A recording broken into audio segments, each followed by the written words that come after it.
Chapter 3. The Wild Wood. The mole had long waited to make the acquaintance of the badger. He seemed, by all accounts, to be such an important personage, and though rarely visible, to make his unseen influence felt by everybody about the place. But whenever the mole mentioned his wish to the water rat, he always found himself put off. "It's all right," the rat would say. "Badger'll turn up some day or other. He's always turning up, and then I'll introduce you, the best of fellows. But you must not only take him as you find him, but when you find him." "Couldn't you ask him here, dinner or something?" said the mole. "He wouldn't come," replied the rat simply. "Badger hates society and invitations and dinner and all that sort of thing." "Well then, supposing we go and call on him," suggested the mole. "Oh, I'm sure he wouldn't like that at all," said the rat, quite alarmed. "He's so very shy, he'd be sure to be offended.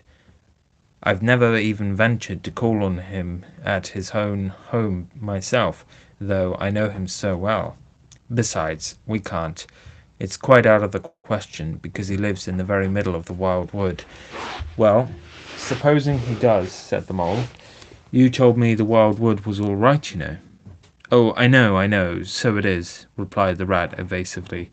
"But I think we won't go there just now. Not just yet. It's a long way, and he wouldn't be at home at this time of year anyhow, and he'll be coming along some day now if you'll wait quietly."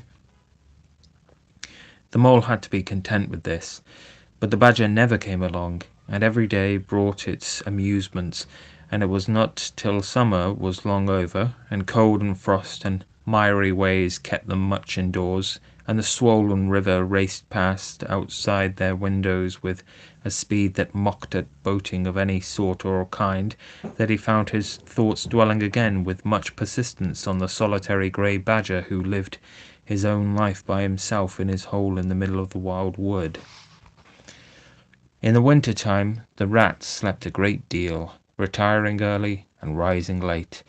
During his short day he sometimes scribbled poetry or did some other small domestic jobs about the house, and of course there were always animals dropping in for a chat, and consequently there was a good deal of story-telling and comparing notes on the past summer and all its doings. Such a rich chapter it had been, when one came to look back on it all, with illustrations so numerous and so very highly coloured. The pageant of the river-bank had marched steadily along, unfolding itself in scene pictures that succeeded each other in stately procession. Purple loose strife arrived early, shaking luxuriant tangled locks along the edge of the mirror, whence its own face laughed back at it. Willow herb, tender and wistful, like a pink sunset cloud, was not slow to follow. Hand in hand with the white, crept forth to take its place in the line, and at last one morning the diffident and delaying dog-rose stepped delicately on the stage, and one knew, as if string music had announced it in stately chords that strayed into a gavotte, that June at last was here. One member of the company was still awaited, the shepherd boy for the nymphs to woo, the knight for whom the ladies waited at the window, the prince that was to kiss the sleeping summer back to life and love. But when meadow-sweet, debonair and odorous in amber jerkin, moved graciously to his place in the group, then the play was ready to begin. And what a play it had been! Drowsy animals, snug in their holes while wind and rain were battering at their doors, recalled still keen mornings, an hour before sunrise, when the white mist, as yet undispersed, clung closely along the surface of the water. Then the shock of the early plunge, the scamper along the bank, and the radiant transformation of earth, air, and water, when suddenly the sun was with them again, and grey was gold, and colour was born and sprang out of the earth once more. They record the languorous siesta of hot midday, deep in green undergrowth, the sun striking through in tiny golden shafts and spots. the boating and bathing of the afternoon, the rambles along dusty lanes and through yellow cornfields, and the long, cool evening at last, when so many threads were gathered up, so many friendships rounded, and so many adventures planned for the morrow. There was plenty to talk about on those short winter days when the animals found themselves round the fire. Still, the mole had a good deal of spare time on his hands, and so one afternoon, when the rat in his armchair before the blaze was alternately dozing and trying over rhymes that wouldn't fit, he formed the resolution to go out by himself and explore the wild wood, and perhaps strike up an acquaintance with Mr. Badger. It was a cold, still afternoon, with a hard, steely sky overhead, when he slipped out of the warm parlour into the open air. The country lay bare and entirely leafless around him, and he thought he had never seen so far and so intimately into the insides of things as on that winter day when nature was deep in her annual slumber and seemed to have kicked the clothes off. Copses, dells, quarries, and all hidden places which had been mysterious mines for exploration in leafy summer, now exposed themselves and their secrets pathetically, and seemed to ask him to overlook their shabby poverty for a while, till they could riot in rich masquerade as before, and trick and entice him with the old deceptions. It was pitiful in a way, and yet cheering, even exhilarating. He was glad that he liked the country undecorated, hard, and stripped of its finery. He had got down to the bare bones of it, and they were fine and strong and simple.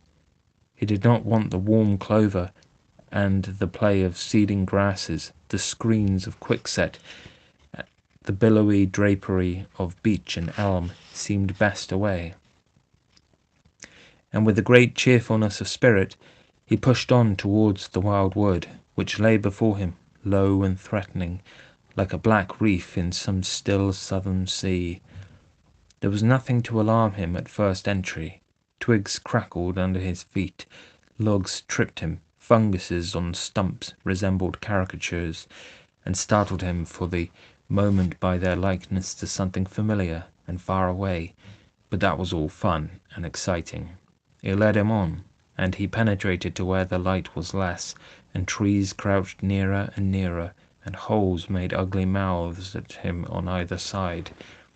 Everything was still now.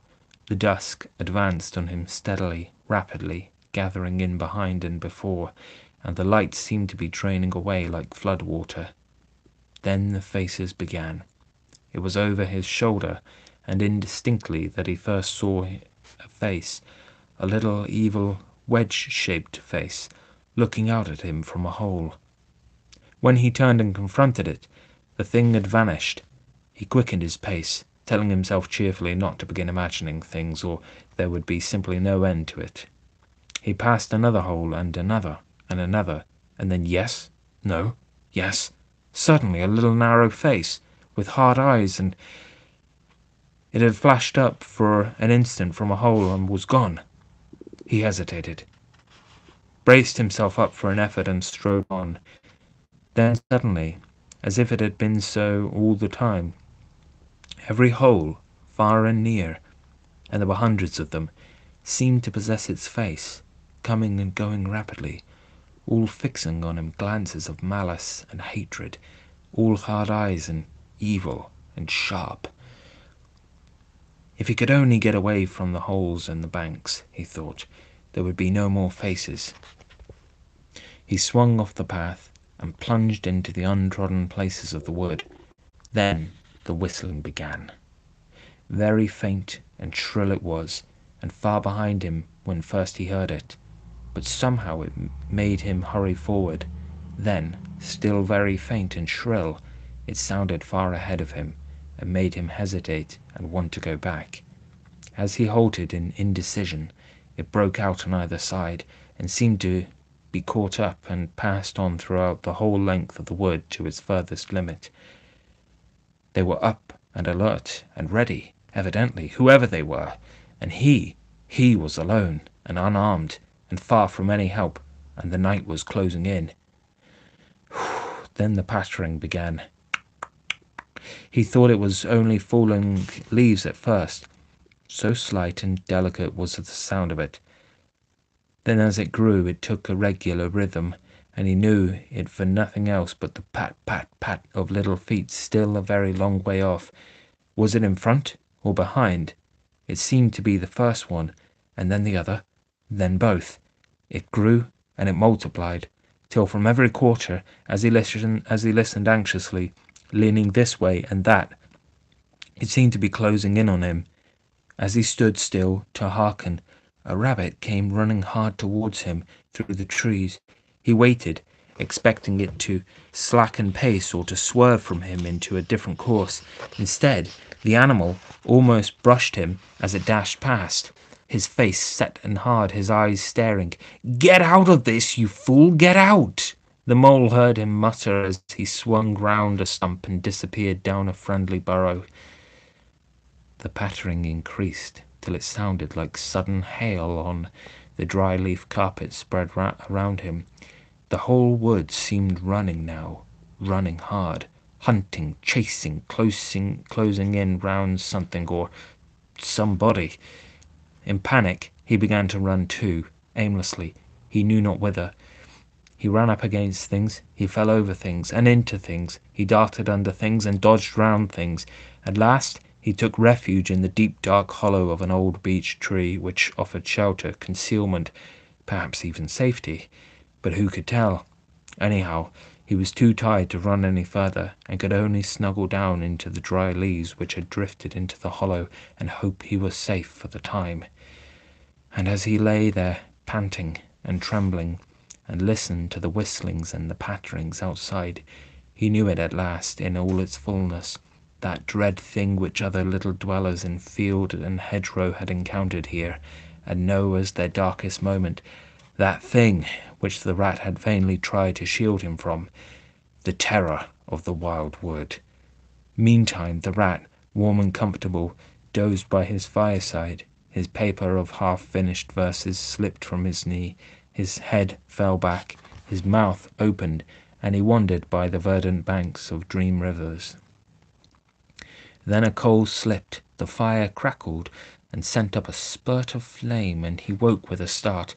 Remembering what he had been engaged upon, he reached down to the floor for his verses, pored over them for a minute, and then looked round for the mole to ask him if he knew a good rhyme for something or other. But the mole was not there. He listened for a time. The house seemed very quiet. Then he called, "Moley!" several times, and receiving no answer, got up and went out into the hall. The mole's cap was missing from its accustomed peg. His goloshes, which always lay by the umbrella stand, were also gone. The rat left the house and carefully examined the muddy surface of the ground outside, hoping to find the mole's tracks. There they were, sure enough. The goloshes were new, just bought for the winter, and the pimples on their soles were fresh and sharp. He could see the imprints of them on the mud, running along straight and purposeful, leading direct to the wild wood. The rat looked very grave, and stood in deep thought for a minute or two. Then he re-entered the house, strapped a belt round his waist, shoved a brace of pistols into it, took up a stout cudgel that stood in a corner of the hall, and set off for the wild wood at a smart pace. It was already getting towards dusk when he reached the first fringe of trees and plunged without hesitation into the wood, looking anxiously on either side for any sign of his friend. Here and there wicked little faces popped out of the holes, but vanished immediately at sight of the valorous animal, his pistols, and the great ugly cudgel in his grasp, and the whistling and pattering which he had heard quite plainly on his first entry died away and ceased, and all was very still. He made his way manfully through the length of the wood to its furthest edge. Then, forsaking all paths, he set himself to traverse it, laboriously working over the whole ground, and all the time calling out cheerfully, "Moley! Moley! Moley, where are you? It's me! It's Old Rat!" He had patiently hunted through the wood for an hour or more, when at last, to his joy, he heard a little answering cry. Guiding himself by the sound, he made his way through the gathering darkness to the foot of an old beech tree with a hole in it, and from out of the hole came a feeble voice saying, "Ratty, is that really you?" The rat crept into the hollow, and there he found the mole, exhausted and still trembling. "Oh, Rat," he cried, "I've been so frightened you can't think." "Oh, I quite understand," said the rat soothingly. "You shouldn't have gone and done it, Mole. I did my best to keep you from it. We riverbankers, we hardly ever come here by ourselves. If we have to come, we come in couples, at least. Then we're generally all right. Besides, there are 100 things one has to know which we understand all about and you don't as yet. I mean, passwords and signs and sayings which have power and effect, and plants you carry in your pockets, and verses you repeat, and dodges and tricks you practice, all simple enough when you know them, but they've got to be known if you're small, or you'll find yourself in trouble. Of course, if you were a badger or otter, it would be quite another matter." "Surely the brave Mr. Toad wouldn't mind coming here by himself, would he?" inquired the mole. "Old Toad?" said the rat, laughing heartily. "He wouldn't show his face here alone. Not for a whole hatful of golden guineas, Toad wouldn't." The mole was greatly cheered by the sound of the rat's careless laughter, as well as by the sight of the stick and his gleaming pistols, and he stopped shivering and began to feel bolder and more himself again. "Now then," said the rat presently, "we really must pull ourselves together and make a start for home while there's still a little light left. It will never do to spend the night here, you understand. Too cold, for one thing." "Dear Ratty," said the poor mole, "I'm dreadfully sorry, but I'm simply dead beat, and that's a solid fact. You must let me rest here a while longer and get my strength back, if I'm to get home at all." "Oh, all right," said the good-natured rat. "Rest away. It's pretty nearly pitch dark now anyhow, and there ought to be a bit of a moon later." So the mole got well into the dry leaves and stretched himself out, and presently dropped off into sleep, though of a broken and troubled sort, while the rat covered himself up too, as best he might, for warmth, and lay patiently waiting with a pistol in his paw. When at last the mole woke up, much refreshed and in his usual spirits, the rat said, "Now then, I'll just take a look outside and see if everything's quiet, and then we really must be off." He went to the entrance of their retreat and put his head out. Then the mole heard him saying quietly to himself, "Hello, hello, here is a—" "Oh, what's up, Ratty?" asked the mole. "Snow is up," replied the rat briefly, "or rather, down. It's snowing hard." The mole came and crouched beside him, and looking out, saw the wood that had been so dreadful to him in quite a changed aspect. Holes, hollows, pools, pitfalls, and other black menaces to the wayfarer were vanishing fast, and a gleaming carpet of fairy was springing up everywhere, that looked too delicate to be trodden upon by rough feet. A fine powder filled the air, and caressed the cheek with a tingle in its touch, and the black boles of the trees showed up in the light that seemed to come from below. Well, it can't be helped," said the rat after pondering. "We must make a start and take our chance, I suppose. The worst of it is, I don't exactly know where we are, and now this snow makes everything look different." It did indeed. The mole would have not known that it was the same wood. However, they set out bravely, and took the line that seemed most promising, holding on to each other, and pretending with invincible cheerfulness that they recognized an old friend in every fresh tree that grimly and silently greeted them, or saw openings, gaps, or paths with a familiar turn in them, in the monotony of white space and black tree trunks that refused to vary. An hour or two later, they had lost all count of time. They pulled up, dispirited, weary and hopelessly at sea, and sat down on a fallen tree trunk to recover their breath and consider what was to be done. They were aching with fatigue and bruised with tumbles. They had fallen into several holes and got wet through. The snow was getting so deep that they could hardly drag their little legs through it, and the trees were thicker and more like each other than ever. There seemed to be no end to this wood, and no beginning, and no difference in it, and worst of all, no way out. "We can't sit here very long," said the rat. "We shall have to make another push for it, and do something or other. The cold is too awful for anything, and the snow will soon be too deep for us to wade through." He peered about him and considered. "Look here," he went on. "This is what occurs to me. There's a sort of dell down here in front of us, where the ground seems all hilly and humpy and hummocky. We'll make our way down into that and try and find some sort of shelter, a cave or hole with a dry floor to it, out of the snow and the wind, and there we'll have a good rest before we try again, for we're both of us pretty dead beat. Besides, the snow may leave off, or something may turn up." So, once more they got on their feet and struggled down into the dell, where they hunted about for a cave or some corner that was dry and a protection from the keen wind and the whirling snow. They were investigating one of the hummocky bits the rat had spoken of, when suddenly the mole tripped up and fell forward on his face with a squeal. "Oh, my leg!" he cried. "Oh, my poor shin!" And he sat up on the snow and nursed his leg in both his front paws. "Poor old mole," said the rat kindly. "You don't seem to be having much luck today, do you? Let's have a look at the leg." Yes," he went on, going down on his knees to look. "You've cut your shin, sure enough. Wait till I get at my handkerchief and I'll tie it up for you." "I must have tripped over a hidden branch or a stump," said the mole miserably. Oh my. "It's a very clean cut," said the rat, examining it again attentively. "That was never done by a branch or a stump. Looks as if it was made by a sharp edge, or something in metal. Funny." He pondered a while and examined the humps and slopes that surrounded them.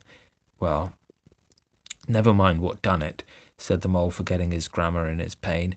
"It hurts just the same, whatever done it." But the rat, after carefully tying up the leg with his handkerchief, had left him and was busy scraping in the snow. He scratched and shovelled and explored, all four legs working busily, while the mole waited impatiently, remarking at intervals, "Oh, come on, rat." Suddenly the rat cried, "Hooray!"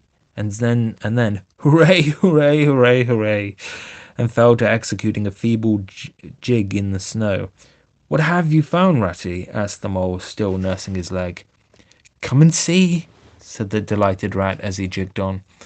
The mole hobbled up to the spot and had a good look. "Well," he said at last, slowly, "I see it right enough. Seen the same sort of thing before, lots of times. Familiar object. I call it a door scraper." "Well, what of it? Why dance jigs around a door scraper?" "But don't you see what it means, you dull-witted animal?" cried the rat impatiently.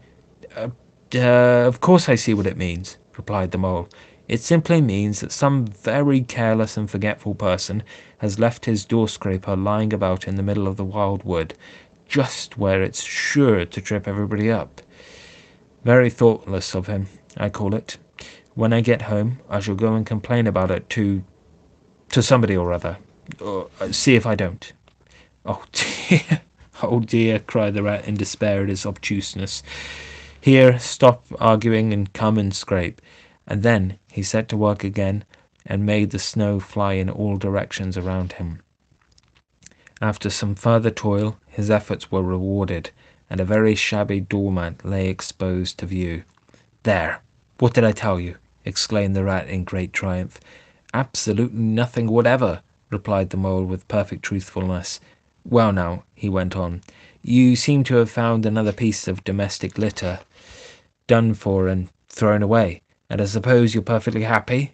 Better go ahead and dance your jig round that if you've got to, and get it over, and then perhaps we can go on and not waste any more time over rubbish heaps. Can we eat a doormat, or sleep under a doormat, or sit on a doormat and sledge home over the snow on it, you exasperating rodent? Do, do, do you mean to say, cried the excited rat, that this doormat doesn't tell you anything? Really, Rat, said the mole quite pettishly, I think we've had enough of this folly.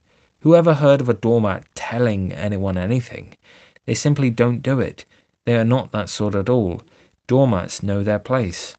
Now look here, you thick-headed beast, replied the rat, really angry. This must stop. Not another word, but scrape and scratch and dig and hunt around, especially on the sides of the hummocks, if you want to sleep dry and warm tonight, for it's our last chance. The rat attacked a snowbank beside them with ardour, probing with his cudgel everywhere, and then digging with fury, and the mole scraped busily too, more to oblige the rat than for any other reason, for his opinion was that his friend was getting light-headed. Some 10 minutes' hard work, and the point of the rat's cudgel struck something that sounded hollow. He worked till he could get a paw through, and feel then called the mole to come and help him. Hard at it went the two animals, till at last the result of their labours stood full in view of the astonished and hitherto incredulous mole. In the side of what had seemed to be a snowbank stood a solid-looking little door, painted a dark green. An iron bell pull hung by the side, and below it, on a small brass plate, neatly engraved in square capital letters, they could read by the aid of moonlight, Mr. Badger. The mole fell backwards on the snow from sheer surprise and delight. Rat! He cried in penitence. You're a wonder, a real wonder, that's what you are. I see it all now. You argued it out, step by step, in that wise head of yours, from the very moment that I fell and cut my shin. And you looked at the cut, and at once your majestic mind said to itself, Door-scraper! And then you turned to and found the very door-scraper that done it. Did you stop there? No. Some people would have been quite satisfied, but not you. Your intellect went on working.